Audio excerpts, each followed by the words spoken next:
பிள்ளைகள் எங்களுக்கு இதெல்லாம் வேலை. இந்த காலத்துலன்னா வாத்தியாருக்கு கேஸ போட்டுருவாங்க. வாத்தியார் பிள்ளைகளை வேலை வாங்கி விட்டார் அப்படின்ட்டு.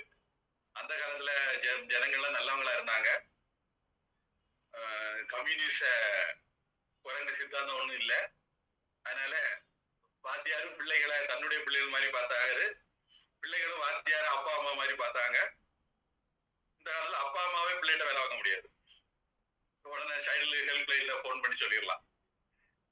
அந்த மாதிரி பைத்தியக்காரத்தனம் எல்லாம் இல்லாத காலமா இருந்ததுனால வாத்தியார் எங்ககிட்ட தண்ணி பிடிக்க சொல்லுவாரு, பாட்டில் அடைக்க சொல்லுவாரு. அப்புறம் அந்த தண்ணியை தான் தூய்மையான தண்ணி, டிஸ்டில்டு வாட்டர் சேர்க்க வேண்டிய டெஸ்ட்டுக்கெல்லாம் தருவார். பொதுவா டெஸ்ட் ரிசல்ட்ல எந்த குழப்படியும் வராது. மழை தண்ணியை பிடிச்சி பண்ணாலும், டிஸ்டில்டு வாட்டர் விலைக்கு வாங்காம பண்ணாலும் டெஸ்ட் ரிசல்ட்ல எந்த குழப்படியும் வராது.